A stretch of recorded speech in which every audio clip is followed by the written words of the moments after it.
Hi folks, and welcome to Attica Armory. Today we're going to be talking about firearm malfunctions. Now I don't want to go through all the different kinds of firearm malfunctions because there's just a million different videos on YouTube out there. Really what I wanted to talk about is what is the most dangerous kind of firearm malfunction. Now there's going to be a lot of different opinions on this, so just remember this is my opinion, and your opinion might be different than that. No big deal. We don't have to agree to be buddies, right? Now if you're going to do malfunction clearing drills at home, please remember to make sure your firearm is unloaded, all the ammo is out of the immediate area, and if you're able to, get yourself some of these snap caps slash kind of dummy ammo to practice with. These are really helpful. Also, please remember to give us a thumbs up and subscribe if you haven't already. And don't forget to visit us at AtticaArmory.com to check out a bottle of our citrus-powered synthetic CLP. Now, let's get started.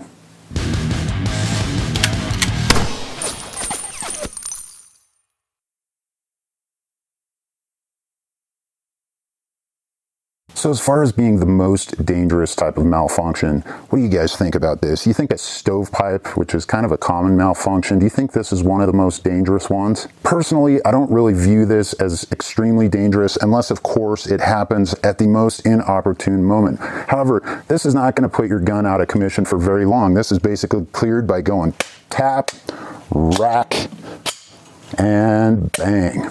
I don't really see the stovepipe as being particularly dangerous as long as you kind of are familiar with how to clear it and you do it quickly and just naturally without thinking too much. So what about the dreaded misfire or hang fire? And that's kind of where you kind of are aiming at your target, you pull the trigger, and you get a click instead of a bang. Now again, this could be really bad news if this happens when you desperately need to hear a bang. However, again, this one can be dealt with pretty quickly. Now, if you're at the range, you might want to just kind of give it a sec here. It might be a hang fire. You might want to just kind of point it downrange in a safe direction, hold that gun nice and firm, just in case it's a hang fire where the gun actually has a delayed firing. But if you're in kind of a combat or self-defense situation, you're going to want to clear that as quickly as possible. And again, that's just dealt with by the tap, rack, bang. Tap, rack, bang.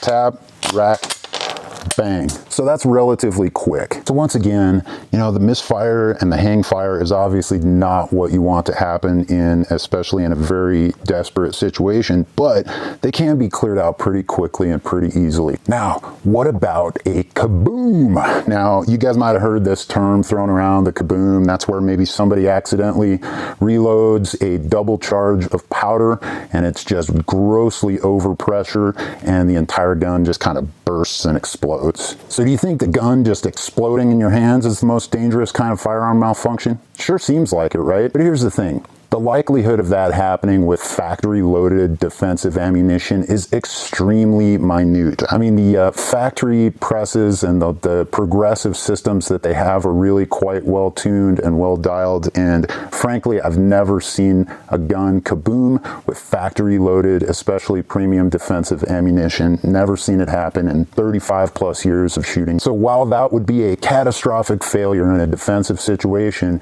if you stick with good quality premium defensive ammunition, you shouldn't really have to worry about your gun going KaBoom unless it's some kind of weird antique or some kind of junk gun that is just not built for real duty. Again, that's kind of maybe in my top couple of types of failures, but not necessarily the number one in my opinion. And this leads me to the point of this whole video. The type of malfunction that I think is probably the most adverse, of course, barring that your whole gun doesn't just KaBoom right in your hands, and that's the dreaded double feed. Now, I'm not sure how well you guys are going to be able to tell what's going on here from your tiny phone screens and whatnot. So what happens is the previous casing does not properly eject, and the slide comes back, strips off another loaded round from the top of the magazine, and presses it forward up against the back of that cartridge casing.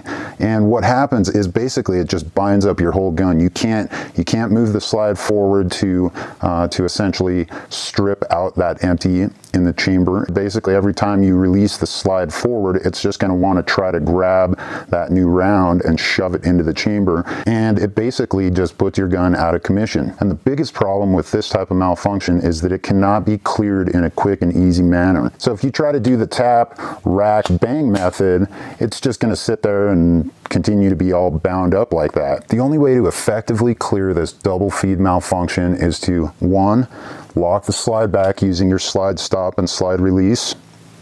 2, remove the magazine. And I usually like to hold it here with my pinky because I'm going to need to reinsert that magazine. Third step is going to be to get that round out of the chamber, get that empty case out of the chamber. So I'm going to drop my slide, or I can use my slide release here to drop it. And then I'm going to pull back again to extract. And I'm going to actually do a couple of those just to make sure. And then I'm going to reinsert my magazine, and I actually had to push my round back in there because it was sticking out a little ways. I'm going to reinsert my magazine, and I'm going to rechamber that round. Now I'm back in business. You can see what a time-consuming process that is. I mean, that is no joke. If that happens to you in a defensive situation, there's a pretty good chance if the other guy's armed and he's shooting at you and knows what he's doing, this is probably going to be one of the worst things that can happen. Now again, I'm not putting this out here to scare you guys. I can tell you right now, these are extremely rare types of malfunctions. The only double feeds that I've ever really experienced in several decades of shooting is on a semi-automatic 22 rifle. I was shooting a pretty lengthy match, I dumped a lot of rounds downrange, and it was really, really cold outside. I think it was probably like 12 degrees or something. So my firing chamber was chock full of just hard, sticky, cold wax from those 22 rounds. And basically what I think happened is one of the shell casings got stuck in the chamber. The extractor must have slipped off of the case rim and basically just did not extract. And of course, it came back, the bolt came back, stripped off another one of those rounds, fresh rounds, and bam, I had a double feed. And that added a good probably 12 to 14 seconds to my shooting time on that particular string. So, 12 to 14 seconds is a long time in, a gunfight. So this is a malfunction type that you're probably going to want to train really hard for. This is also the type of malfunction that if you actually get one of these, you're probably going to want to run and take cover before you try to address this. Maybe try to just flee if you can, because it's going to take you a while to get through this one, even if you're really, well practiced and well versed. So I think the biggest takeaway from all of this is that we really need to practice identifying malfunctions. That's probably the most important thing, because you can see how different the remedy is from one to the other, and they're not really cross-compatible necessarily. So being able to quickly just take a visual snapshot of your firearm and process that through your brain and immediately take action, that's a critical aspect to becoming a really good shooter. And that's another reason why actually practicing with rimfire or semi-autos is good practice, because frankly, something like this Glock 34, I just don't get malfunctions with this thing. It runs smoothly and it's reliable and it eats everything I throw at it. I just don't get enough time practicing malfunctions with this, unless of course I stage them with some dummy ammo like I showed you today. But with a rimfire, you will definitely get some malfunctions. It's just kind of naturally inherent to that platform or that type of ammo. Rimfires are great for practicing, and if you've got a real finicky one, you're going to get tons of practice, I'm sure. So there you have it, folks. I hope this video was helpful for you. I'd love to hear your comments on what you think the most dangerous type of firearm malfunction is. And we'll see you again next time at Attica Armory.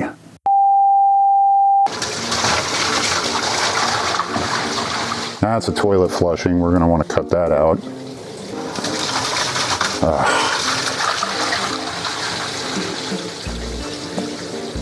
Another toilet flush.